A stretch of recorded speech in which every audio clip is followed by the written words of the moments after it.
Now, of course, every day we stay late to answer your questions on a segment called Extra Time. We thought we would take our time now to answer some more, and I'll start off with you, Frank.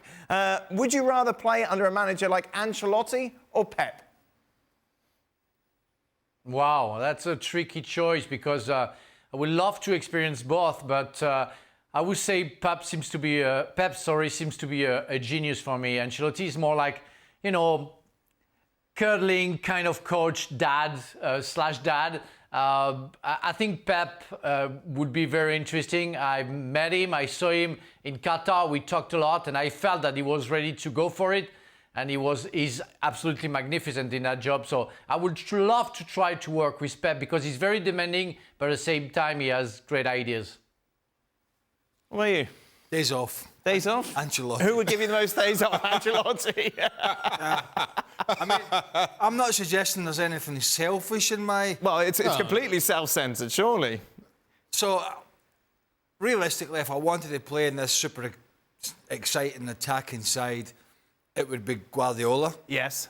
And if I wanted more of a sort of man-manager, sort of father-like, more relaxed figure who's also brought success, it would be Ancelotti. In contrast to that, I do like a day off or two. Yeah. And I don't think Pep's given me one, because it's go, go, go, go. Who was the Newcastle manager that was it Joe Kinnear that came in, gave all the players a day off, got slaughtered by the press, and then went on that sweary interview for like 20 minutes? It's fantastic. Look it up. It's very good. Listen, Does it matter to a goalkeeper? Yeah, we need our days off with the hardest working players on the pitch, Dan. What you mean? Listen, Is it more important to you who the goalkeeping coach is as opposed to who the manager? Yeah, absolutely. I think certainly goalkeepers have closer relationships with their goalkeeper coaches, and they're the ones who take messages back or have those conversations with the manager. For me, while there's absolutely no wrong answer to this, I think Ancelotti. I just feel that as a player, I got Harry Redknapp, who's a fantastic man manager, got the best out of me. And between the two, Ancelotti gives me the impression as being the better man manager. So that's who I'm drawn more to. Here's a question for you. It's not on the list. We've got a list apart. If the manager is not picking you, if the manager's not picking a goalkeeper and it's quite close between them, are you looking at the goalkeeping coach and thinking, he's stitching me up? Nah. Or you think it's just coming from the manager? I think it's coming from the top. I'm not sure how much the manager pays attention to the goalkeeper coach. That's a generalisation with goalies and goalkeeping coaches, how much we pay attention. You said that Harry Redknapp got the best out of you. How did he do that in a man manager? I just feel... Yes. Introduce that. Yes. I just feel... Harry, you want to feel wanted at the same time, and Harry made me feel wanted, made me feel appreciated, and just somehow was able to say the right thing at the right time and got the best out of me. Do you feel wanted on this show? I mean, is it... On occasion, not generally very often. How do you feel? Well, your role on this show. Very unwanted. Yes, I think that's damn right. And that just makes me strive to be more to be more unwanted. It's like when we started there. What are we doing this for? What's this? Who's this? What's that? With the success of Pep, Ancelotti, and recently the rise of Xavi, Arteta, De Rossi, does the defensive midfield, attack midfield position give players an edge in managerial positions, or is it just a coincidence? No, I think it's a coincidence. Although, yeah, I think it's a coincidence. I mean, particularly if you look at some of the hugely successful managers, certainly in England, you can look at Jose Mourinho. Yeah. Well, it's not just England. Portugal, England, Italy. Arsene Wenger. These guys had a very, very limited... Sir Alex Ferguson. Yes. Well, Sir Alex Ferguson to an extent, but he was a front man for Rangers. Klopp. And a particularly aggressive one. What a surprise. I hear from back in his day. But he was a player. Klopp has got no real resume as an elite level footballer. So I don't know, I think it's just a coincidence at this moment in time, to be honest. What do you think, Frank? I don't think it's a coincidence on the players who became coaches, comparing to the Wenger, the Klopp, the Ferguson, who weren't that good as players.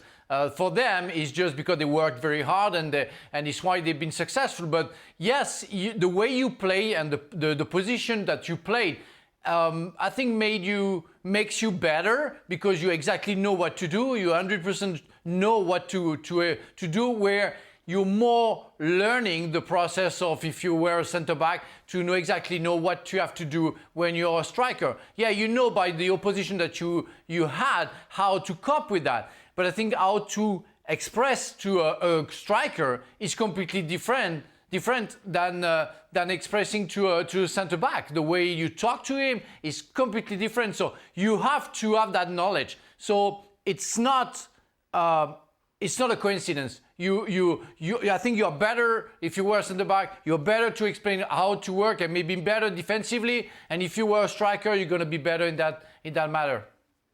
The only one possession you really... We know where it's coming here. The only one possession you really have to question coaching and managing. Yeah. There aren't that many, are there, Shaq? Yeah. Lopetegui? Dino Zoff was an incredible manager in his time.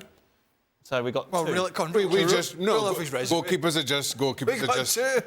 just smarter than that. We're not going to subject ourselves to that kind of abuse. Shaka, we call that the exception to the rule.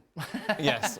Well, I think that's fair enough. Is it just the case that you goalies just don't have the brains? No, we're that's too just smart to subject ourselves to that idiocy, that's all. All I'm doing is throwing it out there. I'm not casting any aspersions that you... None at all. You yourself are not particularly clever, although there are many doubts out there. Right. I'm not casting aspersions, but I am. Every show we do, it leaves me more and more in doubt. Frank, were you surprised that Zidane went into management? Because when we talk about him and you talk about your time with him, he was very quiet. Oh, yeah. He was a technical leader, but never been a leader in the dressing room. And yeah, we were all very surprised. I remember even his best friend, Christophe Dugarry, playing with him for a long time in Bordeaux, never believed that he would be capable of doing it. And he worked so hard. I saw a documentary of him when he started with the La Masia, where he was a debutant, and I was very concerned about his possibility. And 2 or 3 years after, I saw him talking to a goalkeeper, explaining something to him, and I was stunned by the psychological aspect of his conversation with the goalkeeper, and he was ready for that. And he has been, of course, magnificent with the players, and he is a great coach. Yeah. Okay. Right, you've got to concentrate on this question, Shaq. All right? Focus. Considering what's already been said, don't muck this up. Who would win the Premier League next year if Gerrard was Liverpool's coach, Lampard was Chelsea's coach, Rooney was United's coach, Henry was Arsenal's coach, and Needham was Manchester City? I go for Thierry Henry and Arsenal. Right. Henry, of course, has managing experience and not good experience. Yeah. But sorry, I didn't say that. Hopeless. Oh. But who on that list does? Well, Gerrard did win something in Scotland. Okay, but I'm not sure that qualifies. Well, that's more than Thierry Henry failing at Montreal Impact. I maintain. I think Thierry Henry and this version of Arsenal win if that's the scenario. No, he'll make a right mockery of this team. Right. So you're throwing your faith in Needham, I'm guessing? You would be correct. How did you guess it was going that way? There you go. Yeah, I'm throwing my... It's very little faith that I've got. Yes. The faith is not actually in Needham. The faith is in the collective. The collective participants. Right. That the aforementioned Mr. Anua has to pick from.